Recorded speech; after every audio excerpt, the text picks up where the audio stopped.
ناظرین گرامی، اللہ تعالیٰ نے سب کو جنت سے ایک ساتھ نکالا، لیکن انہیں زمین پر ایک دوسرے سے الگ یعنی ایک دوسرے سے لمبے فاصلوں پر اتارا۔ سزا کے طور پر ان سے جنت کی ساری مراد چھین لی گئیں، ان میں جدائی ڈال دی گئی۔ حضرت اماں ہوا کو جدہ میں، جبکہ حضرت آدم کو ہند یعنی سری لنکا میں اتارا گیا، اور سانپ کو گھسٹنے کے لیے جنگلوں میں، جبکہ مور کو صحرا میں اتارا گیا۔ حضرت آدم کو جب اپنی غلطی کا احساس ہوا تو وہ رو رو کر بارگاہ الہی میں گریہ زاری کرتے، اور تب انہیں غلطی معاف کروانے کا طریقہ نہیں پتا تھا تو بس روتے رہتے۔ اور روایات میں ہے کہ زمین پر سب سے پہلے گھاس اور ایک درخت جس کا نام جائفل ہے، یہ دونوں حضرت آدم کے آنسوؤں سے اگے تھے۔ آدم و حوا کو بہکانے کے جرم میں شیطان کو بھی سزائیں دی گئیں۔ ابلیس کو تمام روئے زمین اور آسمان کی بادشاہت سے محروم کر دیا گیا۔ ابلیس کی صورت مسخ کر دی گئی۔ ابلیس قربت الہی سے محروم ہوا، اس کا عزازیل نام تبدیل ہو کے ابلیس ہوا۔ ابلیس بدبختوں اور کفار کا پیشوا ہوا۔ ابلیس معرفت الہی کی دولت سے ہمیشہ کے لیے محروم کر دیا گیا۔ ابلیس کے لیے توبہ کا دروازہ ہمیشہ کے لیے بند کر دیا گیا۔ ابلیس نیکی سے ہمیشہ کے لیے محروم کیا گیا۔ ابلیس تمام دوزخیوں کا خطیب ہوا۔ حضرت آدم علیہ السلام اتنا روئے کہ زمین ہری ہو گئی۔ تب زمین کے اس حصے نے بارگاہ ربی میں حضرت آدم علیہ السلام کی سفارش کی کہ اے اللہ، جس طرح اس نے اپنے آنسوؤں سے میرا سینہ ہرا کیا، تو بھی اس کا سینہ ہرا کر دے، اور جس طرح اس نے مجھے زرخیز کیا، تو بھی اسے کر دے، اور جیسے اس کے آنسوؤں نے مجھے نرم کیا، تو بھی اس کے لیے اپنی رحمت کو نرم فرما دے۔ تب اللہ رب العزت نے حضرت جبرائیل امین کو پہلی وحی دے کر زمین پر بھیجا کہ جاؤ آدم سے کہو کہ ہم سے ایسے معافی طلب کرے، ہم معاف کرنے والے ہیں۔ حضرت جبرائیل نے حضرت آدم کو وہ کلمات سکھائے۔ تب اللہ سے یوں دعا کی، اے میرے رب، میں نے ظلم کیا اپنے نفس پر، اور اگر تو نہیں بخشے گا اور رحم نہ کرے گا تو بے شک ہم تباہ ہو جائیں گے۔ اللہ نے دعا قبول فرمائی اور حضرت اماں ہوا سے دوبارہ ملوایا، اور تب تک 200 سال کا عرصہ گزر چکا تھا، اور وہ بیت اللہ والی جگہ پر ملے اور وہیں میدان حشر لگے گا۔ پھر اللہ نے ان کے کھانے کے لیے آسمان سے بیج بھیجے کہ زمین پر ہل چلاؤ اور اسے نرم کرو اور اس میں یہ بو دو۔ پھر اپنی رحمت سے بارش نازل فرمائی اور کھیتی سے کئی گنا بڑھا کے اناج پیدا کیا، اور زمین پر نسل آدم کے آباد ہونے، رہنے، کھانے کے تمام اسباب مہیا فرمائے، اور شیطان سے بچ کر رہنے کا حکم دیا کہ وہ بے شک تمہارا کھلا دشمن ہے، اور اس سے اللہ کی پناہ مانگتے رہنا۔ نسل آدم کی ابتدا یوں تھی کہ ایک حمل میں اللہ کی طرف سے ایک لڑکا اور ایک لڑکی پیدا ہوتے، اور ان کے نکاح یوں ہوتے کہ پہلے جوڑے سے پیدا ہونے والے لڑکے کا نکاح دوسرے جوڑے کی لڑکی سے ہوتا، اور اسی طرح دوسرے جوڑے کے لڑکے کا نکاح پہلے جوڑے کی لڑکی سے ہوتا۔ اور پھر یہی طریقہ حابیل و قابیل کی دفعہ بھی طے پایا، لیکن قابیل نہ مانا اور کہا کہ وہ اسی سے شادی کرے گا جو اس کے ساتھ پیدا ہوئی، اور یہ قانون کے خلاف تھا۔ یہ اس وقت کا واقعہ ہے جب روئے زمین پر انسانی زندگی ابتدائی حالت میں تھی، اور حضرت حوا کے بطن سے ایک لڑکا اور ایک لڑکی پیدا ہوتے تھے۔ ایک ساتھ پیدا ہونے والے لڑکے اور لڑکی کا نکاح دوسری مرتبہ پیدا ہونے والے لڑکے اور لڑکی کے ساتھ کر دیا جاتا تھا۔ حابیل اور قابیل یہ دونوں حضرت آدم علیہ السلام کے بیٹے تھے۔ جب یہ جوان ہوئے تو دستور کے مطابق حضرت آدم علیہ السلام نے قابیل کا نکاح غازہ کے ساتھ، جو حابیل کے ساتھ پیدا ہوئی تھی، کرنا چاہا، تو قابیل اس بات پر رضامند نہیں ہوا، کیونکہ اکلیمہ غازہ کے مقابلے میں زیادہ خوبصورت تھی جو قابیل کے ساتھ پیدا ہوئی تھی۔ حضرت آدم علیہ السلام نے قابیل کو سمجھایا کہ یہ اللہ کا حکم ہے، لہٰذا تم یہ مان لو، اکلیمہ تمہارے ساتھ پیدا ہوئی ہے، اس لیے وہ تیری بہن ہے، اس کے ساتھ تیرا نکاح نہیں ہو سکتا۔ مگر قابیل اپنی بات پر اڑا رہا۔ بالآخر حضرت آدم علیہ السلام نے ان دونوں بھائیوں کو حکم دیا کہ تم دونوں اپنی اپنی قربانی اللہ کے حضور میں پیش کرو، جس کی قربانی مقبول ہوگی وہی اکلیمہ سے نکاح کا حقدار ہوگا۔ اس زمانے میں قربانی کی مقبولیت کی علامت یہ تھی کہ لوگ اپنی قربانیاں پہاڑ پر رکھ دیتے تھے اور آسمان سے آگ انہیں کھا جاتی تھی۔ قابیل کھیتی باڑی کرتا تھا اور بابیل جانور پالتا تھا۔ چنانچہ قابیل نے گندم کی بالیاں اور حابیل نے ایک خوبصورت موٹا تازہ مینڈا قربانی کے لیے پہاڑ پر رکھ دیا اور اللہ سے دعا مانگی، یا الہی ہماری قربانی کو قبول فرما۔ آسمان سے آگ آئی اور اس نے حابیل کی قربانی کو کھا لیا اور قابیل کی قربانی قبول نہیں ہوئی، جس سے قابیل کے دل میں حابیل کے لیے غصہ، حسد اور بغض پیدا ہو گیا، اور وہ حابیل سے کہنے لگا کہ میں تجھے مار ڈالوں گا کیونکہ تیری قربانی قبول ہو گئی ہے۔ حابیل نے قابیل سے کہا، اللہ تعالیٰ پرہیزگاروں کی قربانی قبول کرتا ہے۔ اگر تو میرے قتل کے لیے مجھ پر ہاتھ اٹھائے گا تو میں تجھ پر ہاتھ نہیں اٹھاؤں گا، کیونکہ میں اللہ تعالیٰ سے ڈرتا ہوں، اور تجھ پر دونوں طرف کا گناہ ہوگا اور تیرا ٹھکانہ دوزخ ہوگا۔ قربانی دے کر دونوں بھائی حضرت آدم علیہ السلام کے پاس آئے۔ آدم علیہ السلام نے فرمایا، اے قابیل، تیری بہن اکلیمہ اب حابیل پر حلال ہوئی اور تجھ پر حرام۔ قابیل اب مایوس ہو چکا تھا کہ اکلیمہ اس کے نکاح میں نہیں آ سکتی، اس لیے وہ حابیل کو مارنے کی تدبیر میں رہنے لگا۔ اس دوران آدم علیہ السلام جبکہ مکہ چلے گئے تو ایک دن قابیل نے دیکھا کہ حابیل سو رہا ہے، تو سوچنے لگا کہ اسے کس طرح ماروں، کیونکہ اس زمانے تک کسی نے کسی کو نہیں مارا تھا۔ جب شیطان نے دیکھا کہ اسے قتل کرنے کا طریقہ نہیں آتا تو اس لعین نے ایک جانور پکڑا اور اس کا سر ایک پتھر پر رکھ کر دوسرا پتھر زور سے اس کے سر پر دے مارا، جس سے وہ جانور اسی وقت مر گیا۔ یہ ترکیب دیکھ کر قابیل نے اپنے بھائی حابیل کے ساتھ یہی کیا اور زمین پر سے ایک پتھر اٹھا کر حابیل کے سر پر دے مارا اور اپنے بے گناہ بھائی حابیل کو قتل کر دیا۔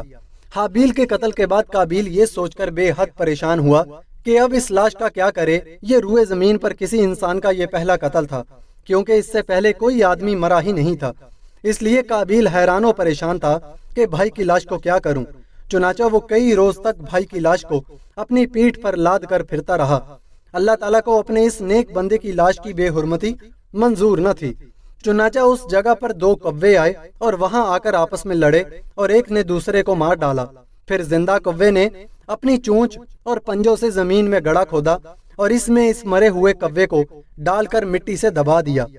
کوے کو دیکھ کر قابیل اپنے اوپر ملامت کرنے لگا کہ میں اس کوے سے بھی گیا گزرا ہوں کہ اتنا بھی نہ کر سکا۔ اس طرح قابیل کو معلوم ہوا کہ حابیل کی لاش کو زمین میں گڑھا کھود کر دفن کر دینا چاہیے، چنانچہ اس نے ایک گڑھا کھود کر اس میں اپنے بھائی حابیل کی لاش کو دفن کر دیا۔ حضرت آدم علیہ السلام مکہ سے واپس آئے اور حابیل کو نہ پایا تو اس کو بہت تلاش کیا مگر وہ نہ ملا۔ لوگوں سے پوچھنے لگے، کسی نے جواب دیا کہ حابیل کچھ دنوں سے نہیں معلوم کہاں گیا ہے۔ حضرت آدم علیہ السلام نے حابیل کے صدمے میں کھانا پینا اور سونا سب ترک کر دیا اور شب و روز حابیل کے غم میں رہنے لگے۔ ایک روز آپ نے خواب کی حالت میں دیکھا کہ حابیل الغیاس الغیاس، اے پدر اے پدر پکار رہا تھا۔ حضرت آدم علیہ السلام نیند سے چونک اٹھے اور زار زار رونے لگے۔ اسی وقت حضرت جبرائیل علیہ السلام آئے اور حضرت آدم علیہ السلام اور حضرت حوا کو حابیل کی قبر پر لے گئے۔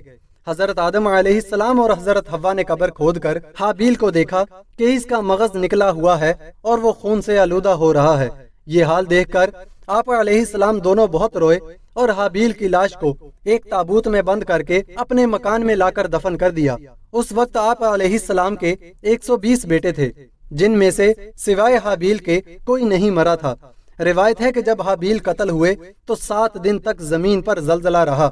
قابیل جو بہت خوبصورت تھا، بھائی کا خون بہاتے ہی اس کا چہرہ بالکل سیاہ اور بدصورت ہو گیا۔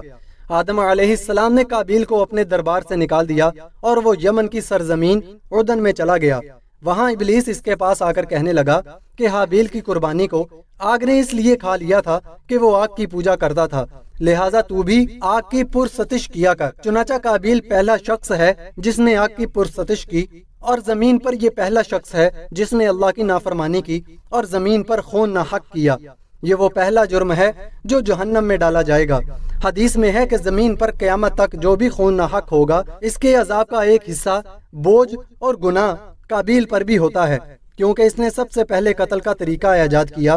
اور قابیل کے بارے میں مختلف روایات ہیں، جن میں سے ایک میں آتا ہے کہ قابیل کا انجام یہ ہوا کہ اس کے ایک لڑکے نے جو کہ اندھا تھا اس کو پتھر مار کر قتل کر دیا، اور یہ بدبخت آگ کی پرستش کرتے ہوئے کفر و شرک کی حالت میں مر گیا۔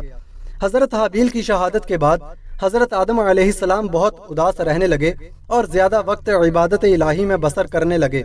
اسی طرح 5 سال کا عرصہ گزرنے کے بعد اللہ نے حضرت آدم و حوا کو ایک اور بیٹا عطا فرمایا، جن کا نام شیش علیہ السلام رکھا گیا۔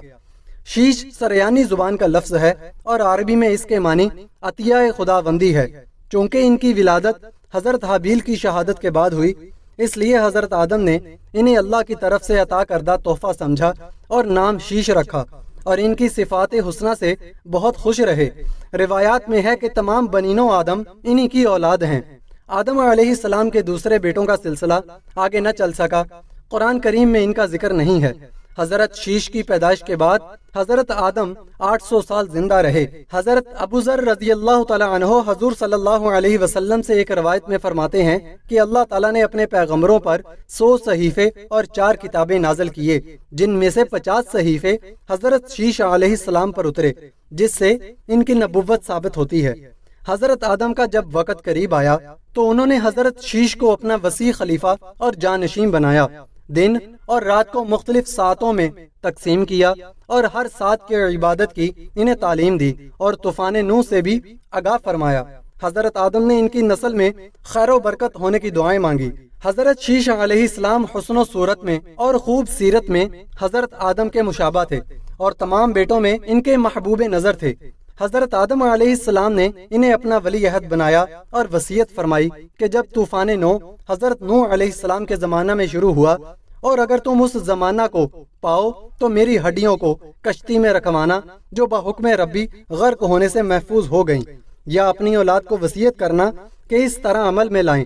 حضرت شیش علیہ السلام اپنے والد سے اکثر بہشت کا ذکر اور وہاں کی نعمتوں کا ذکر شوق سے سنتے اور آسمانی صحیفوں کا مضمون بھی دریافت کرتے اور اکثر اوقات سب سے الگ ہو کر عبادت اور ریاضت میں وقت گزارتے۔ جب حضرت آدم علیہ السلام کی موت کا وقت قریب آیا تو آپ نے حضرت شیش علیہ السلام کو بلوایا اور فرمایا، بیٹا تم جو کچھ دیکھ رہے ہو خدا نے اپنی قدرت کے ذریعے ہمیں عطا فرمایا ہے، اور خدا نے مجھے حکم دیا ہے کہ میں تمہیں اپنا جانشین مقرر کروں اور اس کی امانتوں کو تمہارے حوالے کروں۔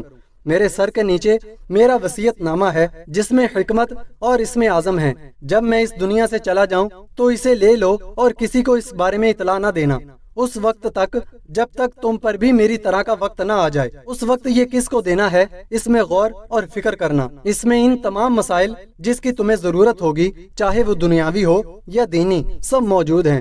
پھر حضرت آدم علیہ السلام نے فرمایا کہ بیٹا مجھے یہ خواہش ہو رہی ہے کہ میں جنت کے میوے کھاؤں، تم پہاڑ پر جاؤ اور جو بھی فرشتہ تمہیں دکھے اس سے کہو میرے والد مریض ہیں اور آپ سے کہہ رہے ہیں کہ انہیں جنت کے میوے ہدیہ کریں۔ حضرت شیش علیہ السلام پہاڑ پر جانے لگے۔ راستہ میں جناب جبرائیل علیہ السلام کو فرشتوں کے ایک گروہ کے ساتھ دیکھا۔ جناب ابراہیم علیہ السلام نے حضرت شیش علیہ السلام کو سلام کیا اور پوچھا آپ کہاں جا رہے ہیں؟ حضرت شیش علیہ السلام نے پوچھا کہ آپ کون ہیں؟ جناب جبرائیل علیہ السلام نے فرمایا میں روح الامین جبرائیل ہوں۔ حضرت شیش علیہ السلام نے فرمایا میرے والد نے آپ کو سلام کہا ہے اور کچھ جنت کے میووں کی درخواست کی ہے۔ جناب جبرائیل علیہ السلام نے فرمایا آپ کے والد پر سلام ہو، اے شیش علیہ السلام آپ کے والد اس دنیا سے گزر چکے ہیں۔ اس کے بعد دونوں مل کر حضرت آدم علیہ السلام کے جنازے پر آئے۔